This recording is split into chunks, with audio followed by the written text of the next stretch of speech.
બનાસકાંઠા પોલીસે ઘટના અંગે ફરિયાદ દાખલ કરી હોવાની વાત મળી રહી છે। શીતલબેન પટેલ, નરેશ ચૌધરી અને વિજય ચૌધરી સામે ફરિયાદ દાખલ થઈ છે।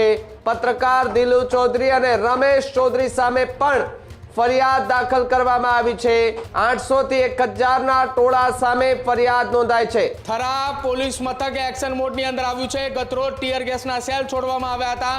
2 જિલ્લા પોલીસને એલર્ટ પણ આપવામાં આવ્યું હતું। વાવ જિલ્લા પોલીસ અને સાથે જ બનાસકાંઠા જિલ્લા પોલીસ વડા, બંને જિલ્લાના પોલીસ વડા, રેન્જ આઈજી પરીક્ષા હતા કે કુલ 15 લોકોના નામજોગ ફરિયાદ નોંધવામાં આવી છે અને જે 15 લોકોના નામજોગ ફરિયાદ નોંધવામાં આવી છે તેની સાથે સાથે મહત્વપૂર્ણ વાત કરવામાં આવે તો 800 થી 1000 લોકોના ટોળાની સામે પણ ફરિયાદ જે છે તે નોંધવામાં આવી હોવાની વાત મળી રહી છે। ભારતીય ન્યાય સંહિતા અનુસાર કે જ્યાં 189(2), 189(3), 191(2), 191(3), 190, 191, 115(2), 118, 121, 121, 132, 126(2), 61(2), 324(5) મુજબ આખી આ ઘટનાની અંદર ફરિયાદ જે છે તે કરવામાં આવી છે। હજુ સુધી તમે અમારી ચેનલને સબસ્ક્રાઇબ નથી કરી તો અત્યારે જ ન્યૂઝરૂમ ગુજરાતને સબસ્ક્રાઇબ કરો, ફેસબુક અને ઇન્સ્ટાગ્રામ પર ફોલો કરો।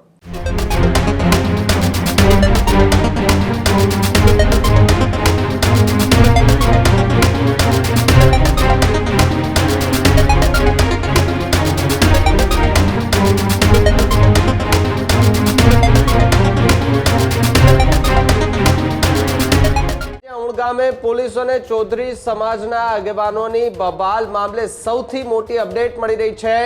બનાસકાંઠા પોલીસે ઘટના અંગે ફરિયાદ દાખલ કરી હોવાની વાત મળી રહી છે। 15 લોકોના નામજોગ અને 1000 ના ટોળા સામે ફરિયાદ દાખલ થઈ છે। શીતલબેન પટેલ, નરેશ ચૌધરી અને વિજય ચૌધરી સામે ફરિયાદ દાખલ થઈ છે। તો બીજી તરફ જે અલગ અલગ નામો જે છે તે સામે આવી રહ્યા છે, લોકોની સામે પણ જે છે તે ફરિયાદ દાખલ કરવામાં આવી છે। કિરણ ચૌધરી અને એક રિટાયર્ડ આર્મી મેન સામે પણ ફરિયાદ દાખલ કરવામાં આવી છે। પત્રકાર દિલુ ચૌધરી અને રમેશ ચૌધરી સામે પણ ફરિયાદ દાખલ કરવામાં આવી છે। દિનેશ ભુરિયા અને મેઘરાજ ચૌધરી સામે ફરિયાદ નોંધાઈ છે। કરશન ચૌધરી અને દુર્ગાબેન ચૌધરી સામે પણ એફઆઈઆર દાખલ થઈ છે। અમરાભાઈ ચૌધરી અને અન્ય 800 થી 1000 ના ટોળા સામે ફરિયાદ નોંધાઈ છે। થરા પોલીસ મથકે બીએનએસની કલમ 2023 અંતર્ગત નોંધાય છે, જેમાં કલમ 189(2), 189(3), 191(2), 191(3), 190, 195(1), 109(1) અંતર્ગત જે છે તે ફરિયાદ દાખલ થઈ છે। તો બીજી તરફ 118(1), 115(2), 125, 121, 221, 132, 126(2), 61(2), 324(5) અંતર્ગત ફરિયાદ જે છે તે નોંધવામાં આવી છે। એટલે કે અલગ અલગ કલમો હેઠળ પોલીસે ફરિયાદ દાખલ કરી અને હવે જે આગેવાનો સામે ફરિયાદ દાખલ થઈ છે એમની સામે કાર્યવાહીનો દોર જે છે તે પોલીસે શરૂ કર્યો છે। એમાં વચ્ચે એક પણ સમાચાર મળી રહ્યા છે કે જ્યાં શીતલ ચૌધરી છે તેમની પોલીસે ધરપકડ કરી અને પૂછપરછ કરવામાં આવી રહી છે। અન્ય જેટલા આગેવાનોના નામ છે તે ભૂગર્ભમાં ઉતરી ગયા હોવાની વાત સૂત્રો પાસેથી અત્યારે જોવા મળી રહી છે। જ્યારે અલગ અલગ અનેક કલમો જે છે તે અંતર્ગત એમના પર ફરિયાદ દાખલ કરવામાં આવી છે, જેમાં પત્રકાર દિલુ ચૌધરી અને રમેશ ચૌધરી સામે પણ ફરિયાદ દાખલ થઈ હોવાની વાત જે છે તે સામે આવી રહી છે। સાથે દિનેશ ભુરિયા, પછી મેઘરાજ ચૌધરી સામે પણ ફરિયાદ દાખલ થઈ। કરશન ચૌધરી અને દુર્ગાબેન ચૌધરી સામે આ બધા જ નામો જે એક લિસ્ટ જે છે તેમ કહી શકીએ કે અનેક લોકો સામે ફરિયાદ જે છે તે દાખલ થઈ છે। ત્યારે પ્રદીપ મારી સાથે ન્યૂઝરૂમથી જોડાયા છે। પ્રદીપ, જે રીતે ઉણગામ ખાતે બનેલી બનાવ અને ત્યારબાદ પથ્થરમારો, ટીયર ગેસના સેલ છોડાયા અને હવે આગેવાનો સામે પોલીસ ફરિયાદ દાખલ થઈ છે। એક મહિલા આગેવાનની પણ ધરપકડ કરવામાં આવી છે। બિલકુલ ભાવિક, છેલ્લા એક સપ્તાહથી ઉત્તર ગુજરાતની અંદર ચૌધરી સમાજ અને રબારી સમાજ વચ્ચે એક કિંજલ રબારી કે જેઓએ ચૌધરી સમાજની અંદર લગ્ન કર્યા અને ત્યારબાદથી એક વિવાદની શરૂઆત થઈ હતી। જો કે લગભગ 3 દિવસ બાદ કિંજલબેન પોતાના નિવાસસ્થાને પરત ફરે છે, સોશિયલ મીડિયા ઉપર મૂકેલા તમામ વિડીયો હટાવે છે અને ત્યારબાદ માંગ એ ચૌધરી સમાજમાંથી ઉઠે છે કે રબારી સમાજની જે દીકરીઓ છે એમને પરત કરો।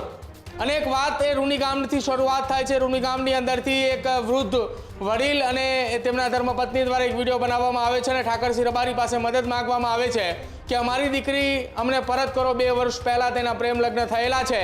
અને બસ આ જ વાતને લઈને રૂની ગામ ખાતે એક મહાસંમેલન મળ્યો હતો અને ત્યારબાદ ઊણ ગામ ખાતે આખો આ મામલાની અંદર વિવાદની શરૂઆત થઈ હતી. જો કે આ ઘટના મામલે હવે થરા પોલીસ મથક એક્શન મોડની અંદર આવ્યું છે. ગતરોજ ટીયર ગેસના સેલ છોડવામાં આવ્યા હતા. 2 જિલ્લા પોલીસને એલર્ટ પણ આપવામાં આવ્યું હતું. વાવ જિલ્લા પોલીસ અને સાથે જ બનાસકાંઠા જિલ્લા પોલીસ વડા, બંને જિલ્લાના પોલીસ વડા, રેન્જ આઈજી પરીક્ષાતા રાઠોડ સહિતના એ અધિકારીઓએ ઘટના સ્થળ ઉપર પહોંચ્યા હતા અને ત્યારબાદ આખી ઘટનાને કંટ્રોલ કરવામાં આવ્યો હતો. લગભગ 14 થી 20 કલાક સુધી, એટલે કે ગત સાંજથી બનેલી ઘટનાથી લઈને અત્યાર સુધી સતત એ ઉત્તર ગુજરાતની અંદર મામલો એ તંગદિલી ભર્યો હતો અને જેની વચ્ચે પોલીસે તમામે ઘટનાને કંટ્રોલ કરવા માટેના તમામ પગલાં લીધા હતા.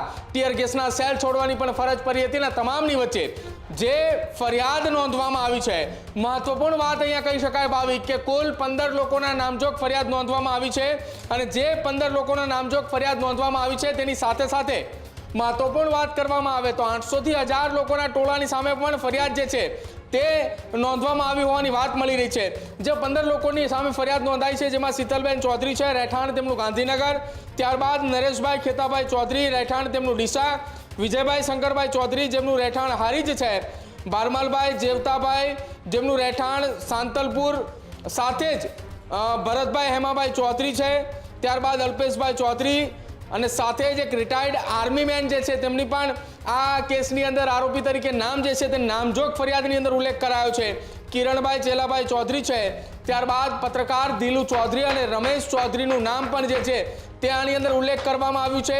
દિનેશભાઈ ભુરિયા અને સાથે જ મેઘરાજભાઈ ચૌધરી, કરશનભાઈ કરમસિંહભાઈ ચૌધરી અને દુર્ગાબેન ચૌધરી, સાથે જ અમરાભાઈ ચૌધરી અને આ આખી ઘટનાની અંદર 800 થી 1000 અજાણ્યા લોકોનું ટોળું અને આ કેસના ફરિયાદી જે છે તે આ કેસની અંદર થરા પોલીસ સ્ટેશનની અંદર ફરજ બજાવતા એએસઆઈ ઉમાભાઈ ગજાભાઈ જે છે તે આ કેસની અંદર ફરિયાદી બન્યા છે. અને આ કેસની અંદર જો ફરિયાદની સાથે સાથે બીએનએસની કલમ 2023 અંતર્ગત ગુનો દાખલ કરવામાં આવ્યો છે. જ્યારે કલમની વાત કરવામાં આવે ભારતીય ન્યાય સંહિતા અનુસાર કે જ્યાં 189(2), 189(3), 191(2), 191(3), 190, 195, 109(1), 118(1), 125, 121(1), 221, 132, 126(2), 61(2),